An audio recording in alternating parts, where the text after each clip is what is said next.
protests at the U.S. Supreme Court over abortion rights. Hey, hey, ho, ho, Roe v. Wade has got to go. Leaked documents show the Supreme Court is considering overturning Roe v. Wade. It's very much every one of our worst fears realized. The Supreme Court justices now understand early human development so much better than we did in the 70s. We're taking a look at what this could mean for abortion protections here in Colorado. We knew this was coming, and we knew we had to act. Plus, Colorado lawmakers want to help the missing middle, the legislation designed to make owning a home more affordable. And the Avs begin their pursuit of Lord Stanley's Cup. The playoffs start tonight. I feel good about our team and excited to see what we can do. We're fully healthy now. New this hour, Supreme Court Chief Justice John Roberts confirms the leaked draft opinion suggesting the Supreme Court may overturn Roe v. Wade is authentic. He just ordered an investigation into what he calls a, quote, egregious breach of trust, and says if the leak was intended to undermine the integrity of the court, it will not succeed. Thanks so much for joining us for Denver 7 News at 11. I'm Jason Grenauer. Now, it's important to remember the leak shows a draft opinion from back in February. That means Roe v. Wade, which guarantees federal abortion rights, is still in place. This does not represent a decision by the court or a justice's final position.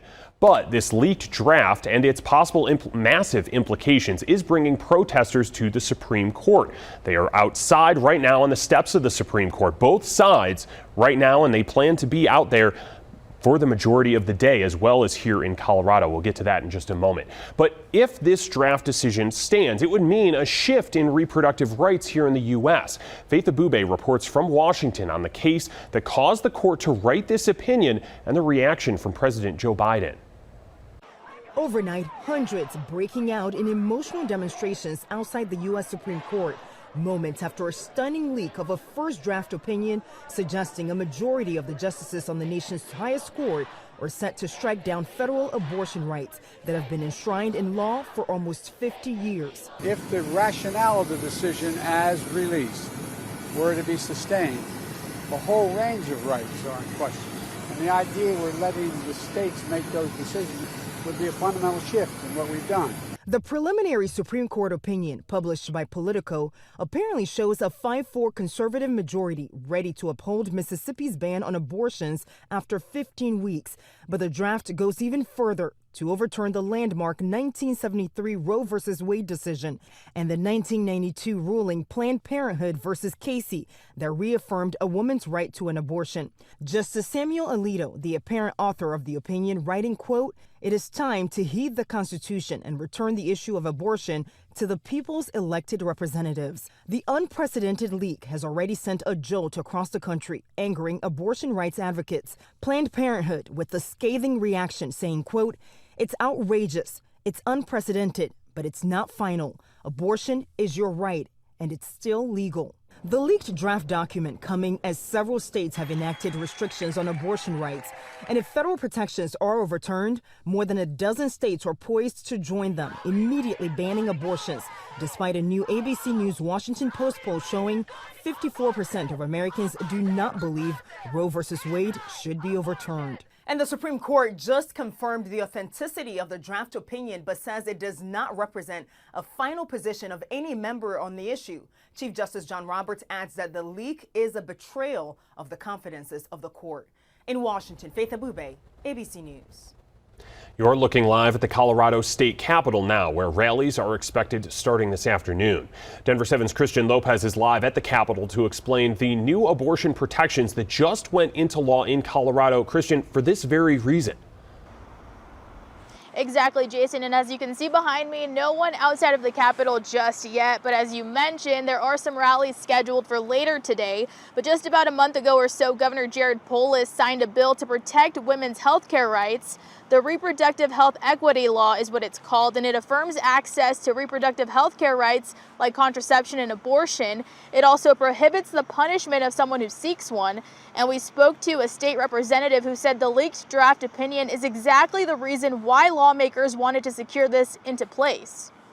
We knew this was coming, and we knew we had to act, and we got it done, and I'm really proud of that. We're incredibly grateful that we were able to pass that legislation this year in anticipation of this decision. In a weird way, the Supreme Court affirmed that what we did was correct. And the move to pass the law also came after states like Oklahoma, Texas, and Idaho took steps to significantly limit abortions in their areas.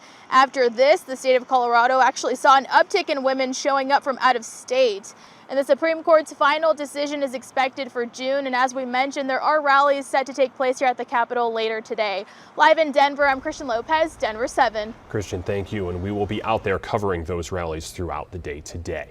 Now, to give you more insight, we're hearing from advocates on both sides, people who believe in a woman's right to choose and people who are against abortion. Supreme Court justices now understand early human development so much better than we did in the 70s. And they realize the value of even early human life and the potential that we need to protect. It's very much every one of our worst fears realized, which is that they are seriously considering and probably going to overturn the 50-year constitutional right to abortion. Now, the Colorado GOP released a statement about the leaked draft opinion, saying in part, Republicans believe that every single life is precious and that every child is worth saving. Equal rights are not equal until they extend to every human being. I pray the Supreme Court releases an official decision that recognizes that fact. Now, nothing will change for abortion rights until the Supreme Court makes an official ruling. And if Roe versus Wade gets overturned, you're probably wondering if Congress can just step in and do something here. Well, Democrats do control the White House, the House, and the Senate. Right now, it's hard to tell if there are 60 votes in the Senate to consider codifying abortion rights into federal law. That means abortion would be a states' rights issue. Stay with Denver 7 as this story develops. We will have much more coverage starting on Denver 7 News at 4. You can find more reaction from advocates on both sides and more information about the Colorado law right now on the Denver 7 Plus app or up right now on thedenverchannel.com. State lawmakers are working on passing a bill creating harsher punishments for fentanyl dealers. Lawmakers are making changes and will debate the bill this afternoon. With just days left in the legislative session, the bill is far from the governor's desk. Now, this bill focuses on tougher penalties for dealers and users. The bill already cleared the House after several rewrites. One of those changes was an amendment to make possession of 1 gram of fentanyl a felony. Also happening over at the state capitol today, senators will debate a bill designed to help the missing middle. Now, the missing middle are middle-income families who have steady jobs but don't qualify for housing programs. The proposed legislation would create an agency focusing on affordable housing projects for those families. It would also help tenants who are renting transition to home ownership. We recently talked to a real estate agent who says with Colorado's current housing market, the government needs to step in to help people buy a home. It's our #1 wealth building tool in the nation is home ownership. And if we don't create a level playing field with the loans and this access to capital, some people are going to be permanently iced out of owning a home in Denver. The legislation would also create a revolving loan program. $25 million for that program would come from the Affordable Housing and Home Ownership Cash Fund. The town of Vail is holding a public hearing about condemning a housing project at Vail Resorts. Now, the Vail Daily reports the resort wants to use the property to house its employees. The city says the project would be built on a bighorn sheep habitat. Tonight's public hearing starts at 6. We'll have much more on this story tonight on Denver 7 News at 6.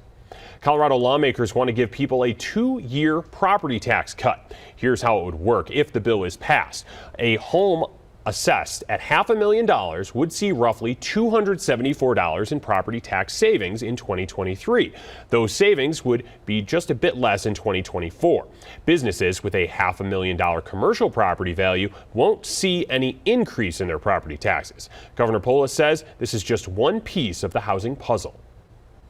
One piece of affordability is property taxes, and cutting property taxes an average of $275 for a home puts that money right back in the pocket of Coloradans who will be able to use it to grow our economy or save for their future.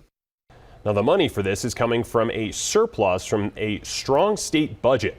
There are critics on both sides of the aisle. Some say the bill gives too many breaks to special interests. Others say it's disingenuous since some of the money is a Tabor refund that homeowners would have gotten anyway. The Avs are the favorites to win the Stanley Cup, and they begin their quest to bring it home tonight at Ball Arena. They host the Nashville Predators in the opening round of the Stanley Cup playoffs. Now, the Avs spent practice yesterday tuning up their strategy. Now, when these two teams last met in the playoffs back in 2018, the Predators were the top seed and the Avs were the number 8 seed. This year, that's reversed, but the Avs have had trouble. After their opening round series, they've lost in the second round of the playoffs 3 years in a row now.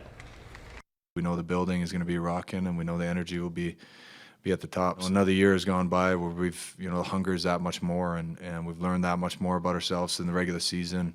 So we're looking forward to a deep run here. I think we all are. We'll have live reports from Ball Arena starting on Denver 7 News at 5. The game starts at 7:30.